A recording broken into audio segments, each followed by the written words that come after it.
Hola, buenas tardes a todos.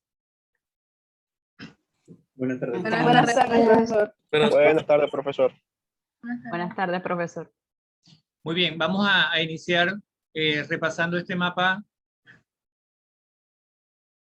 con algunos de los aspectos que son fundamentales. Ya en el inicio del documento se apuntaba la frase de Linus Pauling sobre el enlace químico, que es una de las ideas o conceptos principales, fundamentales, torales, como lo querramos llamar, de la química. Entonces le voy a solicitar a uno de ustedes que a partir de aquí del concepto central de enlace químico vayamos describiendo lo que está anotado en el mapa y lo vamos comentando de acuerdo a las ideas que utilizamos en el SQA que empezamos a mirar en la clase anterior.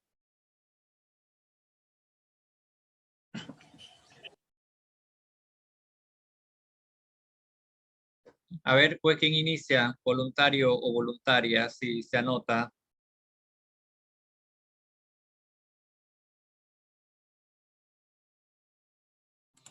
Yo, profe. Adelante. Sería ¿para dónde, Leo? Como quieras, hacia arriba, hacia abajo, hacia el lado, donde quieras. Okay. Empecemos hacia arriba, pues. Aquí. Okay. El enlace químico es una fuerza eléctrica que se da entre electrones de valencia y núcleos atómicos. Ok. Allí, ya, Okay. comentemos esa idea. Cuando se habla de enlace químico o lo que usted hablaba en la escuela, generalmente estaba limitado ¿a qué? ¿A los núcleos de los electrones de valencia o mucho más a los electrones de valencia? Mucho más a los electrones de valencia. Okay. Los núcleos como que no participaban demasiado en la discusión de los modelos de enlace químico. Ahora, ¿por qué es relevante considerar la presencia de los núcleos atómicos? ¿Qué nos ayuda a comprender mejor pensar en esa presencia de los núcleos atómicos?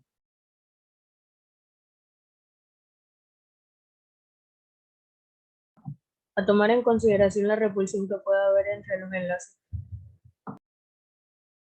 La repulsión que puede haber entre los enlaces. ¿Qué otra idea?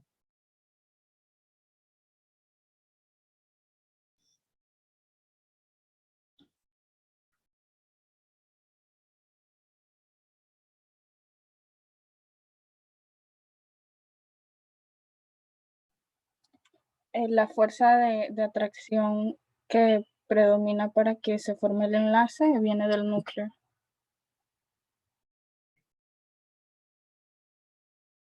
O sea, la fuerza de atracción no es que venga literalmente del núcleo.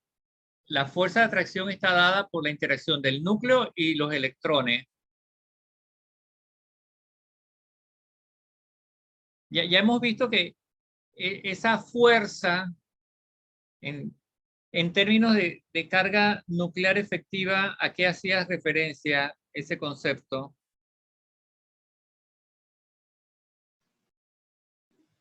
Al efecto de apantallamiento. Ajá, ¿y muy bien, ¿qué implicaciones tiene ese efecto de apantallamiento ahora con los enlaces?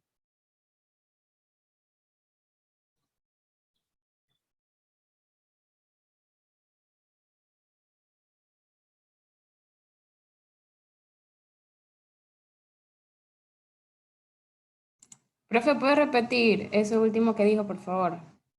Ese apantallamiento que tiene que ver con el enlace.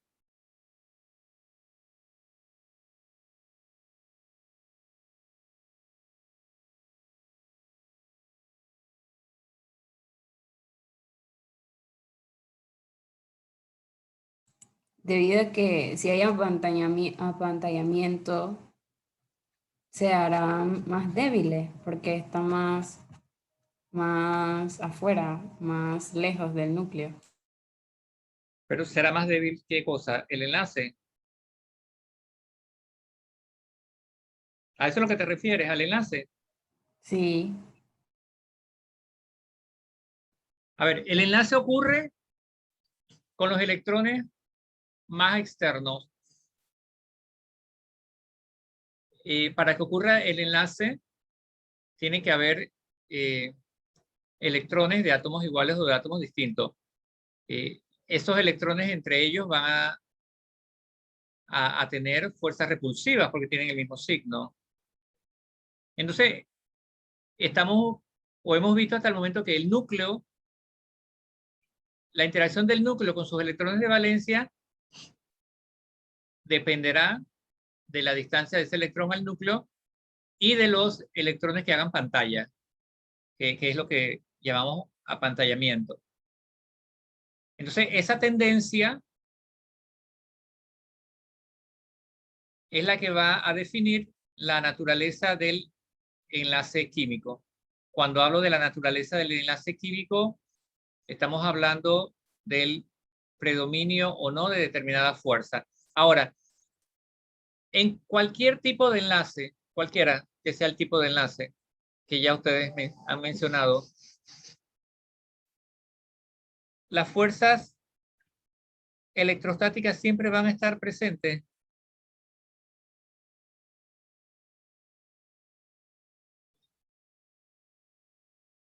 O sea, no importa si el enlace es iónico, es covalente o es metálico, van a haber fuerzas debido a interacción electrostática, ¿sí o no? Sí. Sí, porque siempre va a haber un núcleo y va a haber electrones.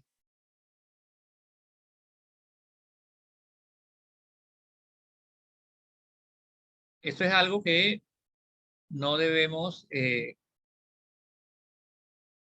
obviar, ¿no? Si hay un núcleo con carga positiva y el núcleo no se va a desintegrar ni le va a pasar nada, esa carga va a estar allí.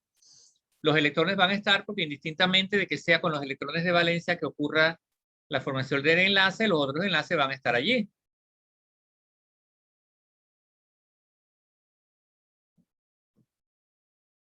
Muy bien, entonces, esto sería una generalidad. O sea, esto se aplica a cualquier tipo de enlace, porque enlace entre átomos, todos los átomos tienen núcleo y todos tienen electrones de valencia. Así que eso es válido. ¿Por qué hago esta referencia? Ustedes me dirán si es así o no. Cuando le hablan de los enlaces en el colegio, les dicen en el enlace iónico se transfiere y en el covalente se comparte, ¿sí o no?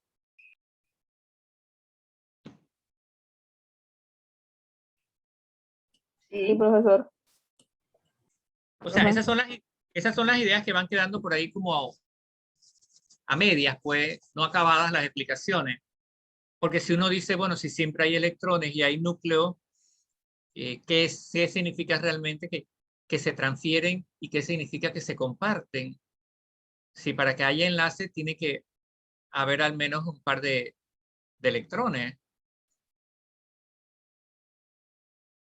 Muy bien, continúa. para formar estructuras como las redes metálicas y redes iónicas. Ok, entonces, una vez que ocurre, cuando se da un proceso químico, entendemos que hay rupturas de algunos enlaces y formación de unos nuevos enlaces. Y decimos que ha ocurrido una reacción y los átomos se reordenan y aparecen productos donde los átomos están enlazados o aparecen enlazados de manera distinta a como estaba en los reactivos. Y estos productos tienen nuevas propiedades, nuevas características que lo diferencian de los materiales originales. Y cada una de esas interacciones es la que va a definir cómo se organizan esos átomos en una estructura más grande, en una estructura en el espacio que permita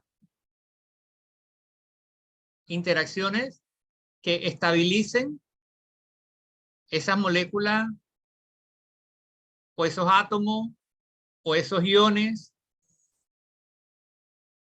que están presentes.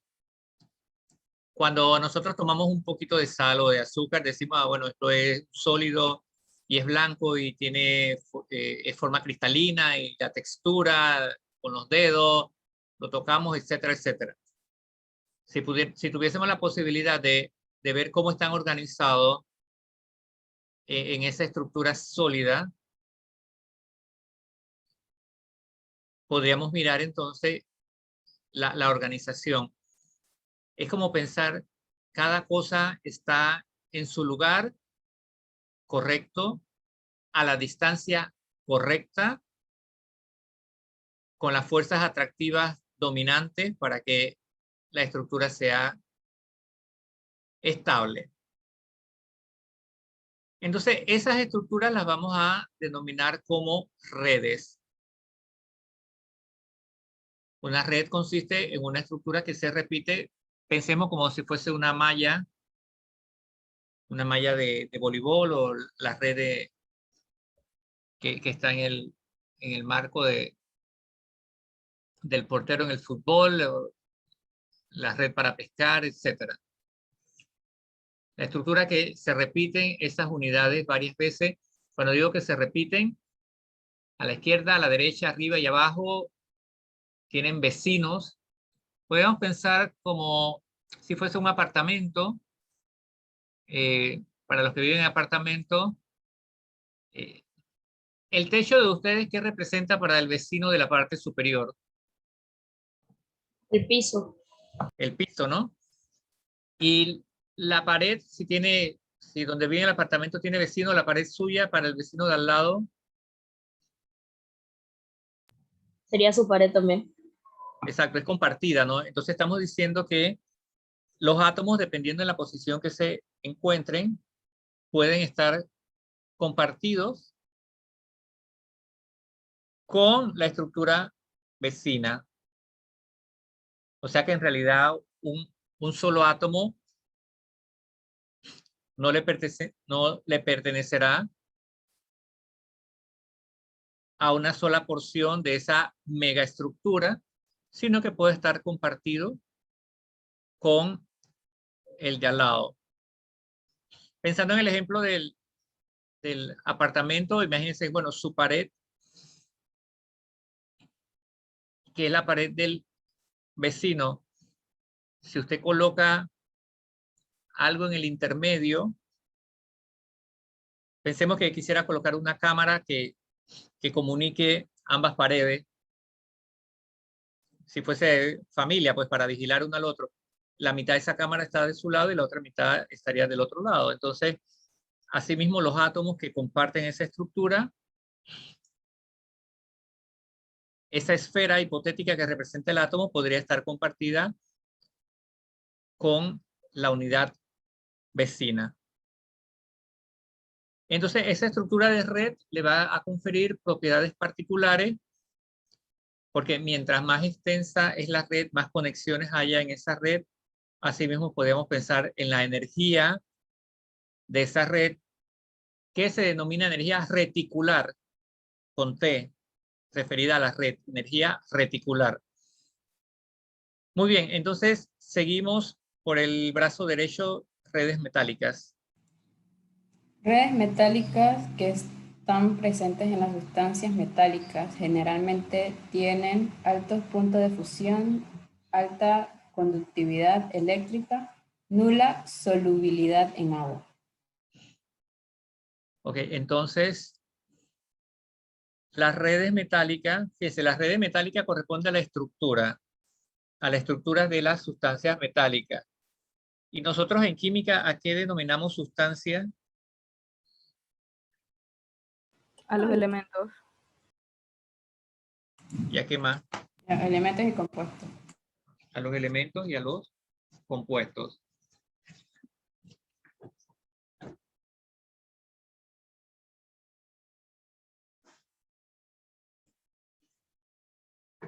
Si usted se fija en algunas tablas periódicas, puede que le indiquen cuál es la red de algunos de los metales. Los que tienen tabla periódica a la mano, fíjense si en su tabla periódica le dice el tipo de red. ¿Cómo están representados los metales en la tabla periódica? Bueno, en algunos casos, con respecto a los estados físicos, Como sólidos encuadrados, profe. Sólidos. Un cubo.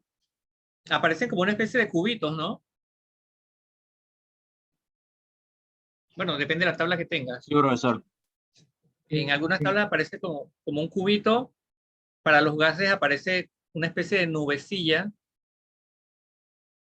Y para los líquidos aparece una especie como de gota. Todo eso a temperatura ambiente.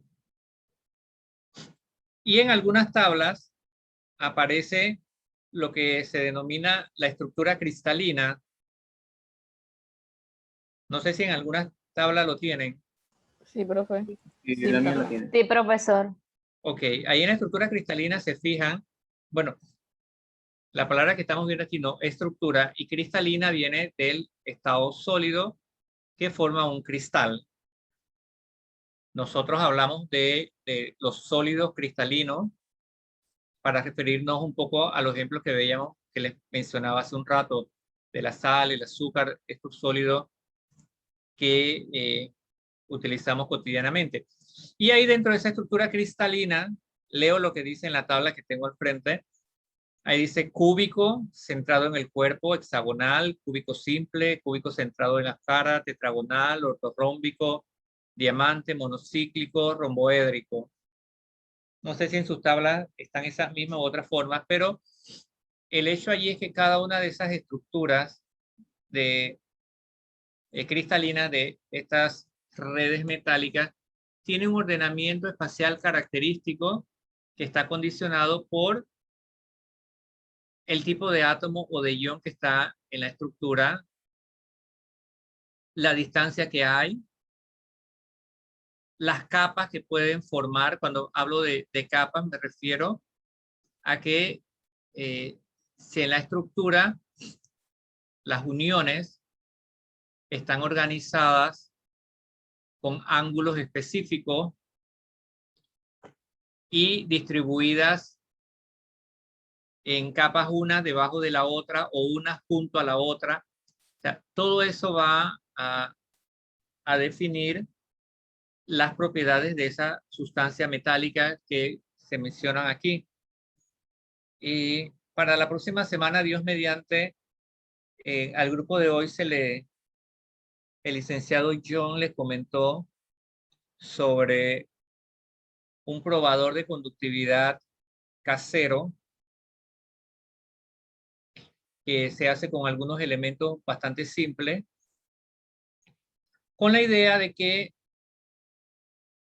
usted pueda, con ese probador y esa lucecita LED, de ver si se enciende o no se enciende,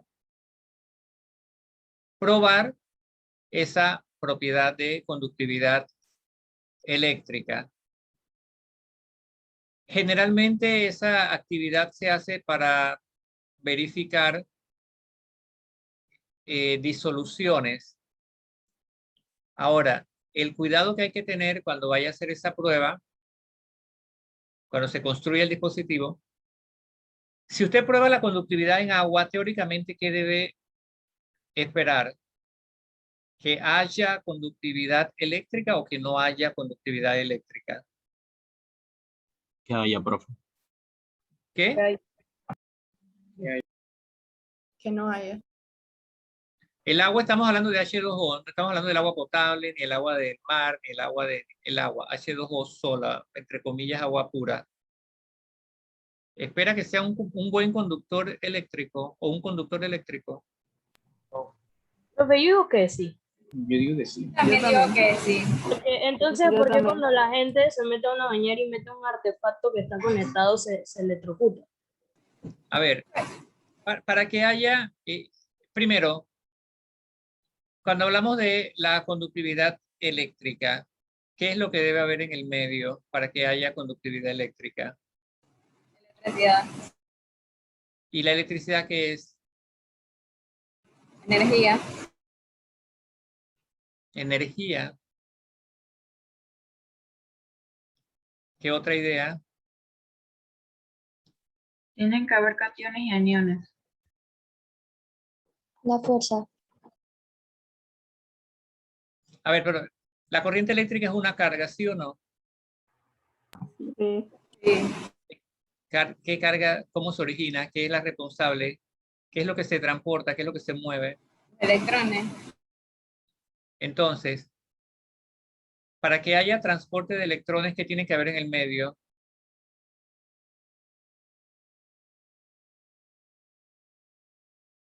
Para que pueda haber transporte de electrones. Entonces, Ya lo mencionó alguien hace un rato. O sea, si hay carga en el medio, o si se va a transportar carga, tiene que haber transportadores de carga. Esos transportadores de carga en química, ¿quiénes serían? Cationes y aniones. Ya. ¿Y el agua cumple con ese requisito? ¿El agua pura tiene cationes y aniones? El agua pura no. agua pura no. Entonces, si presumimos que, por lo que comentó alguien, de que si están en la bañera y que se electrocutan, etcétera, es porque es transporte del agua. El agua está transportando carga eléctrica. ¿No?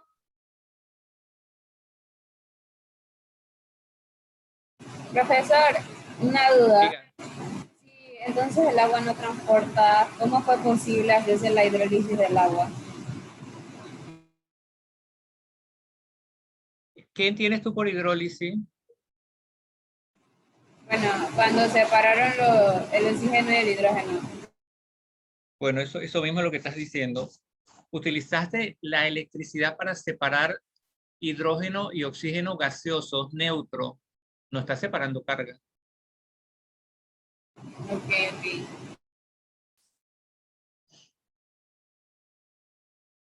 Ahora, si pensamos en otra agua que no es el agua química que estamos comentando aquí, pues, bueno, el agua potable va a tener... Por eso lo hecho de ser potable tiene un tratamiento químico, así que muy en pequeñas cantidades, pero va a tener algunos materiales disueltos ahí, lo mismo que pasaría con el agua del río o del mar o cualquier. Entonces, aquí el fenómeno visto microscópicamente, o el modelo de conductividad eléctrica, lo define la presencia de especies que puedan transportar esa carga. En este caso, si estamos hablando de sustancias donde hay cationes y aniones, o sea, sustancias iónicas. Ahora, hay otros materiales donde no hay iones, como sería el caso del grafito. El grafito, la mina, el lápiz con que escribimos. Cuando usted haga la prueba de conductividad, verá si ese grafito enciende o no enciende, y ahí no podíamos pensar en la presencia de algún ion. Al punto donde voy es que el modelo que uno pueda tener, el modelo explicativo que uno pueda tener sobre un fenómeno, no significa que lo vas a aplicar de igual forma a todos los casos. Porque con respecto al carbono y las formas de presentación del carbono, creo que ya mencionamos el término, cómo llamamos en química cuando un átomo puede presentarse en más de una forma. ¿Cómo lo denominamos en química?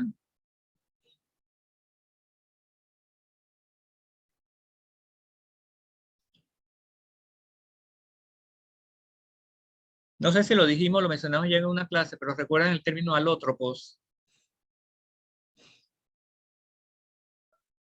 Entonces, en este caso del carbono, sabemos que hay carbono, hay grafito, hay diamante. Todos constituido por átomos de carbono, pero su estructura es distinta. La forma como están unidas los átomos de carbono es distinto y le confieren propiedades distintas.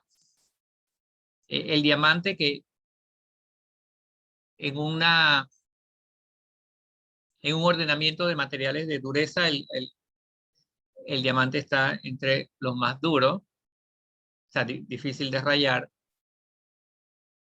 Sin embargo, el grafito nosotros lo podemos doblar y lo podemos quebrar, ¿no? Pero el diamante no podemos hacer eso. Entonces, la estructura de esos enlaces define esta propiedad, lo cual no deja de ser interesante. Aquí nuevamente, y por lo que a los que están comentando, les escucho comentar, no es que un modelo te va a explicar de la misma forma todos los casos. Si nosotros desconociéramos cuál es la estructura o cómo están ordenados los átomos, moléculas o los iones, podríamos llegar a conclusiones equívocas, como en la clase anterior que mencionaba alguien, que quiénes son los que tienen punto de fusión más alto y los más bajos, como si fuera una competencia entre covalente y iónico, pues no es así. Pueden haber agregados gigantes que van a tener propiedades distintas solo por el hecho de ser gigantes, esas estructuras. Así que vayan tomando nota de eso, que no porque se explique un caso, el resto es igualito. Ok, entonces, seguimos del lado del brazo izquierdo. Profe, usted quiere que yo siga, usted escucha la lluvia, no sé si se escucha muy fuerte para yo seguir leyendo. Sí se escucha la lluvia. Bueno, alguien que ayude, por favor, a la compañera que está lloviendo. Yo voy a leer, profesor. Adelante. Redes iónicas que están presentes en las sustancias iónicas. Generalmente tienen alto punto de fusión, solubilidad en agua, conductividad eléctrica en disolución acuosa. Muy bien, fíjate que dice generalmente, ¿no? Que es lo que le estoy haciendo énfasis. Puntos de fusión elevados son solubles en agua. Y la conductividad eléctrica en disolución acuosa. O sea, está diciendo cloruro de sodio es iónico, es sólido. Cuando lo disuelves en agua, conduce. ¿Por qué en el medio acuoso sí lo hace y por qué cuando forma la red sólida cristalina no lo hace? ¿Cómo te lo explicaría?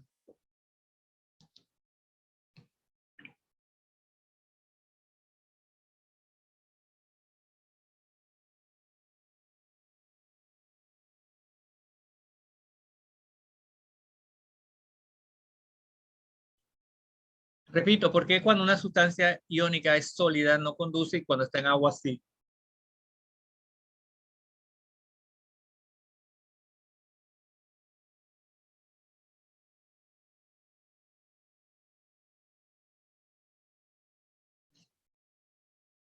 Porque en el agua se disuelven en los iones.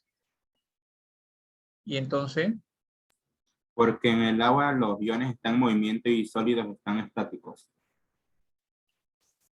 bueno, es relativo lo de estáticos, ¿no? Cuando usted disuelve un poco de sal en agua, efectivamente lo que vamos a encontrar en el agua son iones hidratados, o sea, iones rodeados de moléculas de agua. Lo que vamos a encontrar en la red van a ser iones positivo y negativo, cada uno en un punto de red, pero está vibrando. ¿Quién hizo el comentario? ¿De estático? Yo, profesor. No, tu nombre, porque la voz todavía no me la conozco. Emanuel Campo. Emanuel. O sea, la idea que podemos tener es que como es sólido no se está moviendo. Pero en una estructura sólida, recuerden que eso lo vimos en un cuadro comparativo del estado sólido, líquido y gaseoso que vimos ya hace inicio del semestre. Hay movimientos de vibración en un solo punto. Es como decirte si te paras en una baldosa, en un mosaico o lo que fuera y solo puedes levantar los pies ligeramente hacia arriba, hacia abajo, hacia arriba, hacia abajo, pero hay vibración, hay movimiento, no es que estén estáticos. Eso lo establecimos desde un inicio. El hecho que nosotros, frente a nuestros sentidos, pareciera que algo está estático, desde el punto de vista atómico, molecular, pues no está estático. Pero lo otro sí es cierto. En la red es una red iónica y hay iones. En el sólido disuelto también hay iones. La diferencia está en que en un caso hay libertad de movimiento de esos iones y en el otro caso la libertad de movimiento está restringida. Ok, seguimos entonces. Ahora aquí desde enlace iónico, ahora sí hacia la izquierda. A través del modelo de enlace iónico, que se define como la unión entre cationes y aniones. A la derecha. A través del modelo de enlace metálico, que se define como la unión de cationes metálicos con electrones que se desplazan libremente. Entonces, fíjense, aquí en este tema de enlace químico, lo que nos interesa a nosotros es establecer cuál es el modelo de enlace iónico, cuál es el modelo de enlace metálico y cuál es el modelo de enlace covalente. Y cuando hablamos de modelo, estamos hablando de cuál es la teoría que explica por qué unas sustancias se comportan de un modo y otras sustancias lo hacen de manera distinta. Porque esas sustancias tienen ciertos valores numéricos de algunas propiedades y porque otras tienen otros valores numéricos. Esto para sistematizar ese comportamiento. Otra de las observaciones que les he hecho es que en los extremos estaría el modelo de enlace iónico y el modelo de enlace covalente. Y en realidad los enlaces exhiben carácter o un porcentaje de carácter iónico o un porcentaje de carácter covalente. Tampoco es que estamos obligados a decir que, bueno, decimos que es iónico porque es 100% iónico, porque no es así, o que es 100% covalente. Entonces, en realidad lo que hablamos es de el porcentaje de carácter covalente o porcentaje de carácter iónico, según sea lo que defina el modelo. Entonces, aquí tenemos unión de cationes, entre cationes y aniones. Acá en el metálico, unión de cationes metálicos con electrones que se desplazan libremente, que es conocido como el modelo del mar de electrones. Ahora, no hay un solo modelo para explicar el enlace metálico, hay más de un modelo. Hay unos modelos que son más simples, otros más elaborados. Aquí en química general estamos viendo los modelos simples. Así como les decía, con la electronegatividad de Pauling, no es que solo existe la tabla de electronegatividad de Pauling y esos valores. Hay otras series de electronegatividades. Ok, seguimos aquí hacia vertical hacia abajo, la parte inferior. A través del modelo de enlace covalente, que se define como la unión de átomos no metálicos en donde se comparten electrones. Ok, ven que aquí no ha aparecido por ningún lado la idea esa que se transfieren. Y aquí cuando se dice que se comparten, entonces tenemos que mirar en el modelo qué es lo que quiere decir que se comparten. Cómo visualmente podría imaginarme que esos electrones se comparten. Ajá, continúa aquí hacia la derecha, por favor. Permite explicar las propiedades de las sustancias covalentes. Generalmente tienen bajos puntos de fusión, nula conductividad eléctrica, nula solubilidad en agua, que pueden presentarse como moléculas, redes covalentes. Muy bien, aquí nuevamente es interesante ver que en todos los casos existen redes, que creo que alguno comentó, o sea, redes metálicas, redes iónicas y redes covalentes. Cuando se habla de las sustancias covalentes, normalmente se hace alusión al agua porque, bueno, es la molécula más importante, vital. Y se habla de que, bueno, el agua es una molécula covalente polar. Pero también pueden haber o existir redes covalentes, por ejemplo, de dióxido de silicio, y lo que se encuentran allí son moléculas. y van a tener propiedades parecidas a las que se han descrito para las redes metálicas o las redes iónicas. Entonces, ojo con eso, porque cada vez aparecen nuevas estructuras, nuevas síntesis, nuevos compuestos, nuevas macromoléculas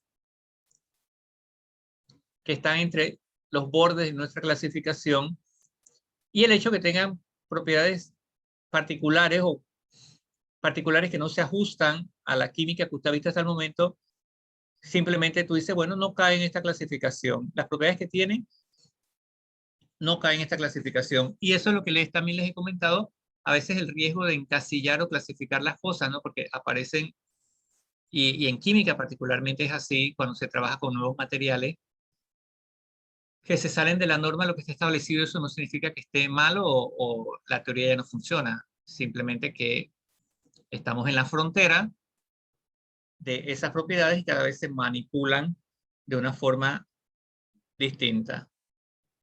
Bien, veamos entonces lo que llamamos el modelo.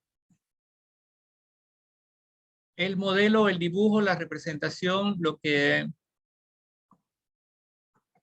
debiera quedar plasmado en nuestra retina cuando nos hablen el enlace y uno diga, ah, me lo imagino así. En esta representación, fíjate, hay una esfera que representa un átomo, una carga positiva que simbolizaría el núcleo, y hay puntitos, puntitos, puntitos, puntitos, puntitos, que podrían representar ese movimiento de los electrones o la densidad electrónica. Entonces estamos diciendo que hay átomos o núcleos positivos adyacentes, cada uno junto a otro, y en medio de ellos los electrones se mueven libremente. Eso es lo que intenta representar el modelo y lo que estamos discutiendo ahora mismo, ¿no? Los primeros trabajos sobre el enlace metálico desarrollados por Drude y Lorentz, que propusieron que los metales deberían contener electrones libres. Y por ello podían conducir la electricidad, la carga, ¿no?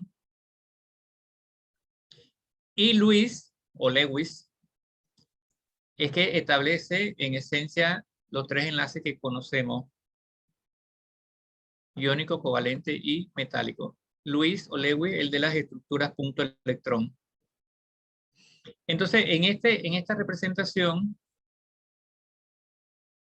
del núcleo y los electrones moviéndose libres, los electrones de valencia, ¿no? Que son los que participan en el enlace, los electrones se moverían libremente. ¿Y cómo se mueven libremente? En un momento están con este átomo, en el otro con el otro, con el otro. O sea, está desplazándose aquí alrededor de estos núcleos. Y fíjense que la propiedad existe de que eran conductores. El tema ahora es cómo la ciencia lo explica y diseña un modelo, y ese modelo se traduce en un dibujo, en una representación simbólica para entender el fenómeno que está ocurriendo. Profe, una pregunta. La figura 9 es para los tres enlaces. No. Para núcleo positivo y electrones moviéndose libremente. Eso es del enlace metálico. Ok, profe.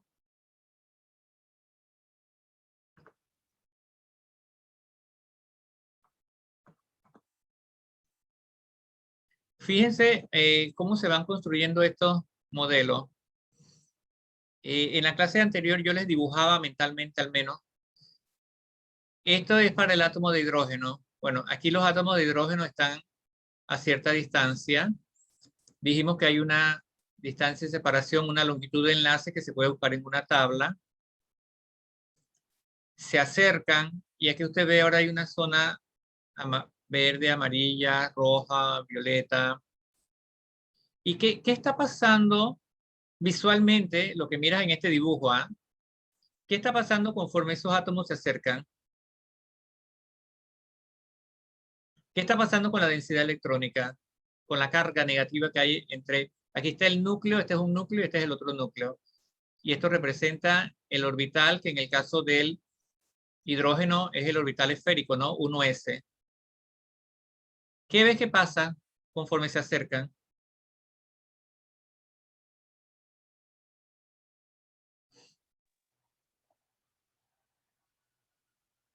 ¿Qué cosas ves que varían allí?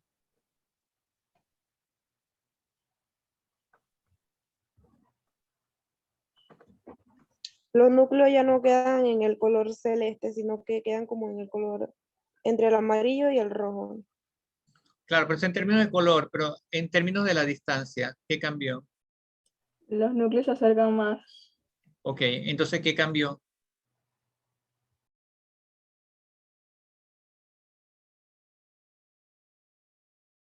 La atracción.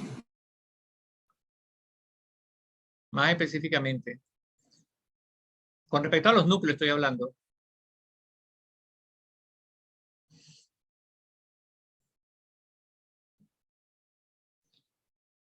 Bueno, pongámoslo en cierto y falso.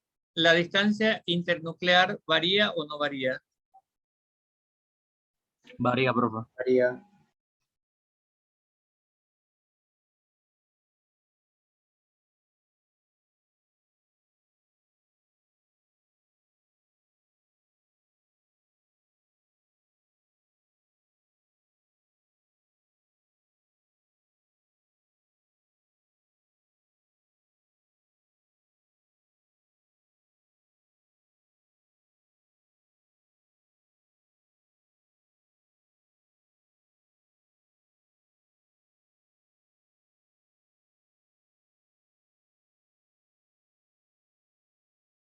Entonces, la distancia internuclear cambia.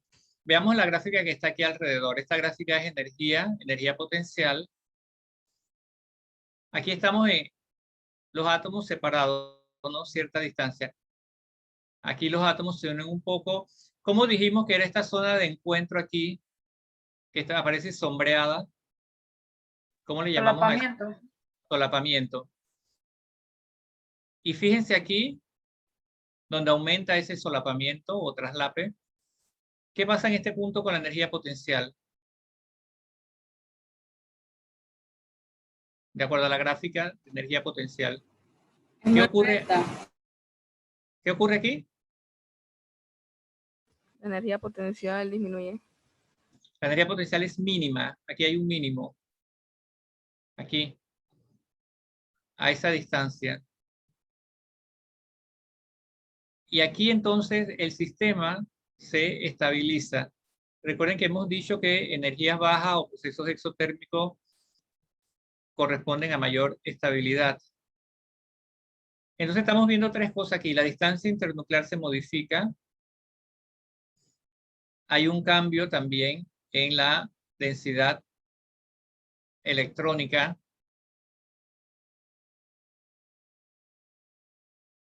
Y se alcanza una energía potencial mínima cuando hay el máximo solapamiento. Ahora, todo esto que ustedes ven aquí en colores representa las densidades electrónicas.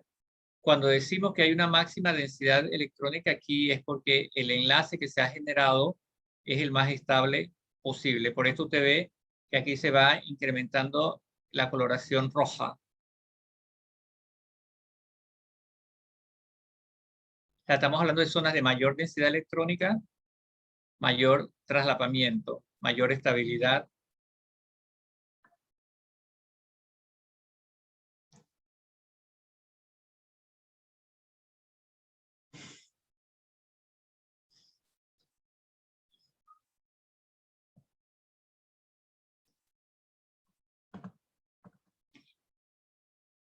En el otro caso de los enlaces, cuando decimos que hay compartimiento, aquí estamos viendo el hidrógeno, un protón en el núcleo. Cada uno tiene un electrón, y aquí en el medio están los dos electrones compartidos. Entonces estamos diciendo que en esta zona hay repulsión, pero esta carga positiva tiene atracción aquí y esta carga positiva también tiene atracción aquí. Si se forma el enlace es porque predominan las fuerzas de atracción. En el enlace metálico dijimos que hay un núcleo positivo y los electrones, simbolizados aquí con una rayita, se mueven libremente entre ellos. Ese es el modelo del mar de electrones. Y en el caso del enlace iónico hay estructuras que se repiten y forman redes, como vemos aquí. Aquí vemos rojo, morado, rojo, morado, rojo, morado. Y lo que le decía a los apartamentos, si usted se fija, aquí hay un cubo, ¿no? ¿Lo logran ver, no? Sí, profesor. Sí, Bueno, Profesor. aquí hay un cubo, al lado hay otro cubo, y otro cubo arriba, y otro cubo abajo, que es la imagen de lo que decían los apartamentos. Entonces, este ion aquí se comparte con el de arriba con el de al lado, y esta serie de cationes y aniones enlazados en esta red, hay interacción electrostática, carga. Aquí hay interacción electrostática y aquí hay interacción electrostática. Lo único que nos intenta decir el modelo es la forma como se dan esas interacciones. Y usted ve que las representaciones son distintas, ¿no? Aquí el par de electrones está entre los dos núcleos. Aquí los electrones se mueven libremente alrededor de los núcleos positivos. Y acá los núcleos del catión y el anión están estructurados en una red a cierta distancia donde se busca maximizar la atracción y minimizar la repulsión. Eso quiere decir que esta carga negativa aquí tendrá como vecino iones positivos. Si te fijas aquí, este rojito tiene de vecino este morado, a la izquierda tiene este, a la derecha tiene este, y aquí tiene enfrente este otro. O sea, tiene interacciones atractivas. Si le pusiéramos también un rojito aquí, rojo, rojo, iba a haber mucha repulsión. Entonces, entre comillas, podríamos pensar que se ordenan de tal forma que un ion negativo queda rodeado solo de iones positivos y uno positivo solo de iones negativos en la estructura. Repito, el modelo intenta explicar lo que existe en la naturaleza. El modelo no es el que le impone las condiciones a la naturaleza.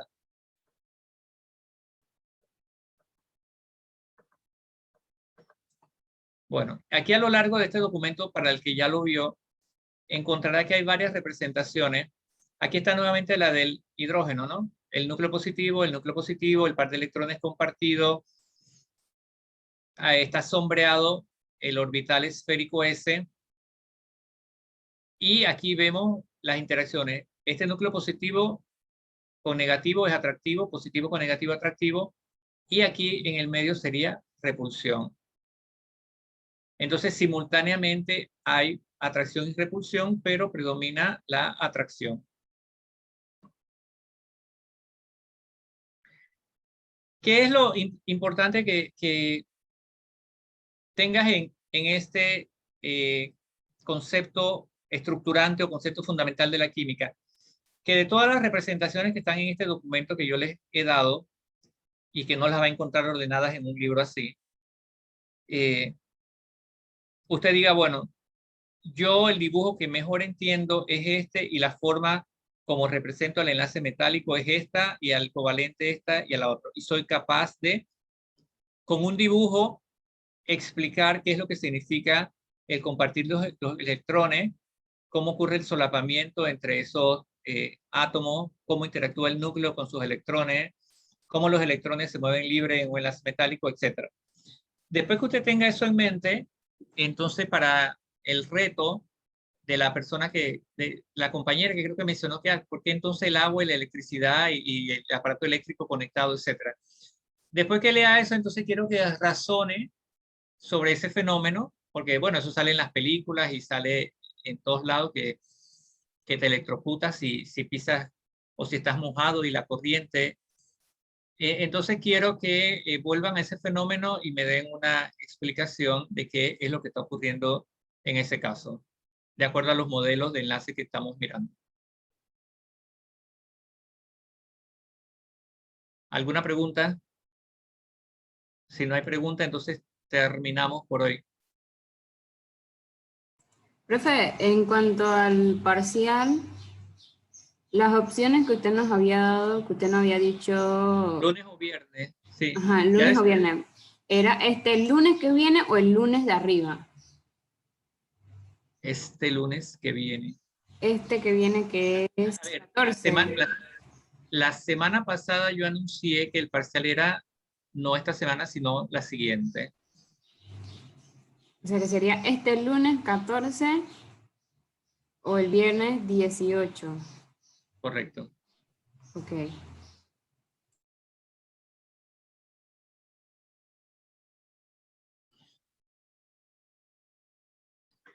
Bueno, ustedes se pondrán de acuerdo, Raúl, y ¿quién es la otra persona coordinadora? Ya no me acuerdo. Nicole, profesor. Ya, se pondrán de acuerdo y preguntarán y entonces me dicen el día.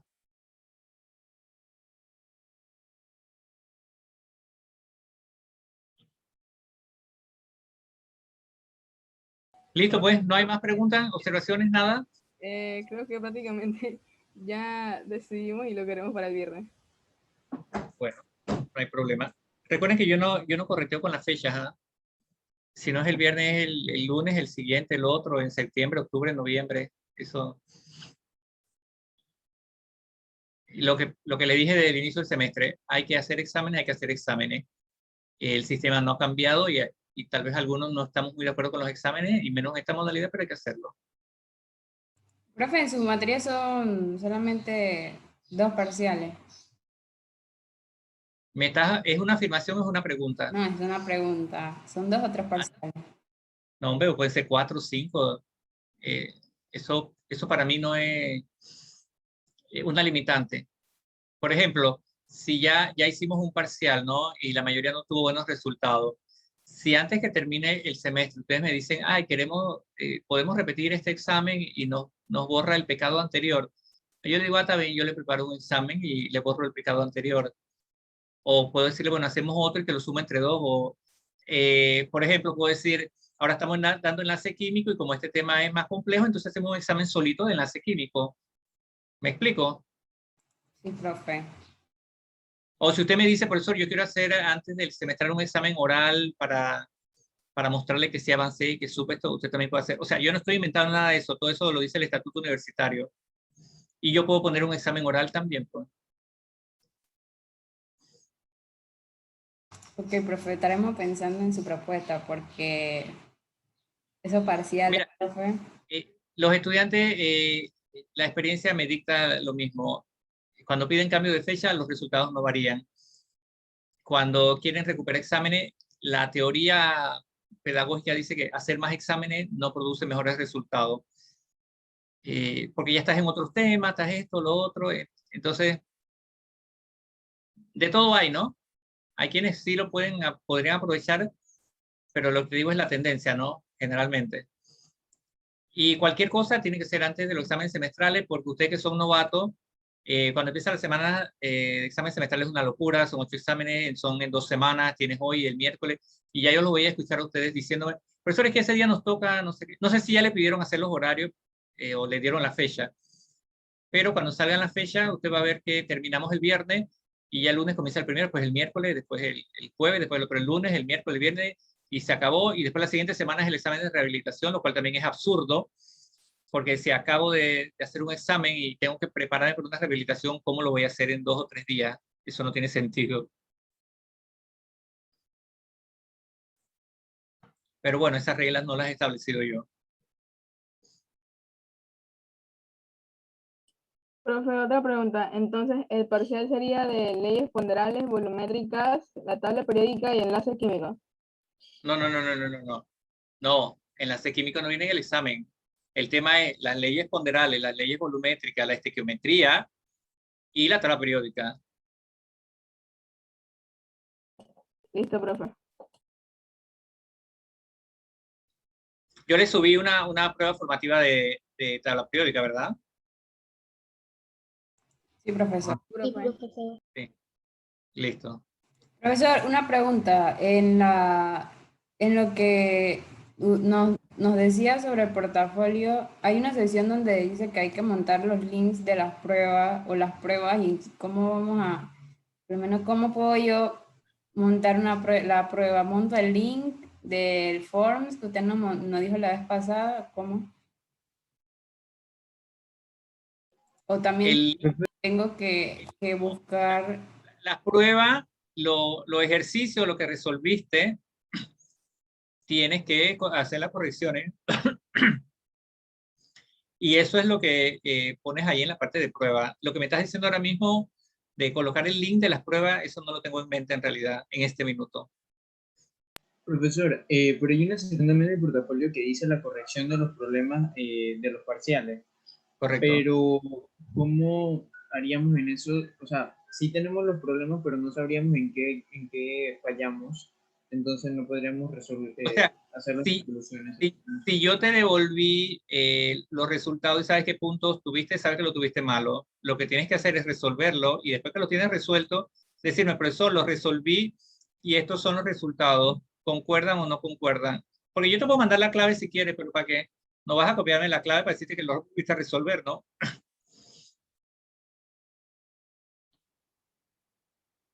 Sí, entiendo. Recuerde que esto es en 2 vías y la autorregulación viene más por parte de ustedes. Yo hasta el momento no he recibido de nadie que me diga, profesor, mire, yo volví a hacer los ejercicios esto porque sé que no lo estuve bien, etcétera. Puede compararlo con, por lo menos con el resultado. Me dice cuál es el resultado, no he visto a nadie que haya hecho eso. Porque nada me sirve a mí mostrárselo aquí y decirle, mire, el 1 se hacía así, el 2 así daba esto, y el 3 daba esto, y el 4 daba esto. ¿Y quién aprende? Ustedes no aprenden así. No van a aprender así, pues. Yo tampoco sé si ustedes se reúnen en grupo y dicen, oye, vamos a revisar el ejercicio que hicimos, o no sé, si usted estudia con alguien a estas alturas o no, y lo resuelven y me dicen, recuerden que siempre yo les he dicho, cuando usted me manda algo para revisar, tiene que hacerlo, no es que, ay, no me salió el 2, el 8, el 10, el 14, no, porque hay solucionarios por todos lados, ese no es el sentido. Profesor, aquí en este ejercicio, en realidad, este valor, no sé cómo usarlo, pero llegué hasta aquí, hice esto, lo otro. Ahí entramos en un diálogo.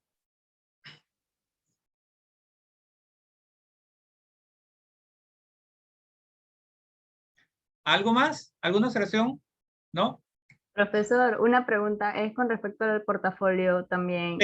Ustedes son muy vivos. Yo sé que ahora me acabo de acordar que no tienen clase, porque si no ya me hubieran echado. A ver, Ariana. Bueno, con respecto a la parte de los laboratorios, nosotros tenemos que poner los laboratorios ya calificados ahí o hay que hacer alguna corrección o solamente ponerlos.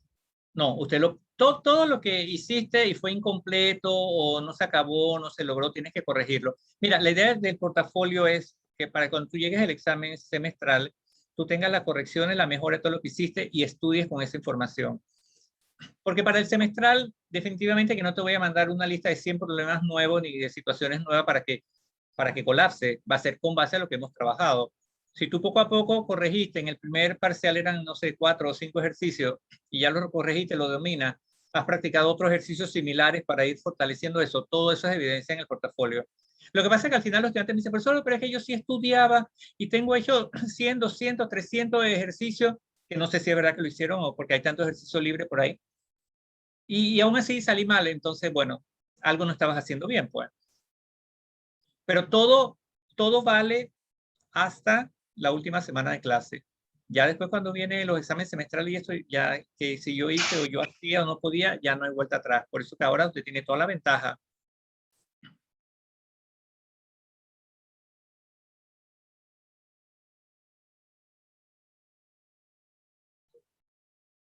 ¿Alguien más? ¿Alguien más que quiera, si necesite que le aclaremos algo o comentar algo?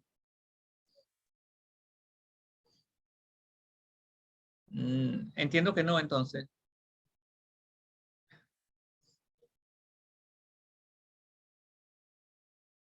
Por lo menos dígame que no, pues, para despedirnos. No, bro. No, profe, no, profe. Sí, porque nos quedamos aquí mirando, ¿no? Bueno, listo, pues que estén bien, nos vemos Dios mediante el viernes. Lean, por favor, lean este documento que estamos trabajando. Esto no es que para que yo se lo muestre aquí y lo lea como un cuento junto a ustedes. Usted tiene que leerlo y venir y decir, profesor, aquí esta parte que no la entendí bien o busqué con el libro, comparé esto y me podría explicar. O sea, ese es el tipo de clase que yo idealizaría, ¿no?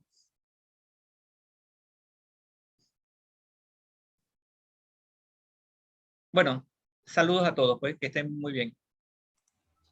Igual.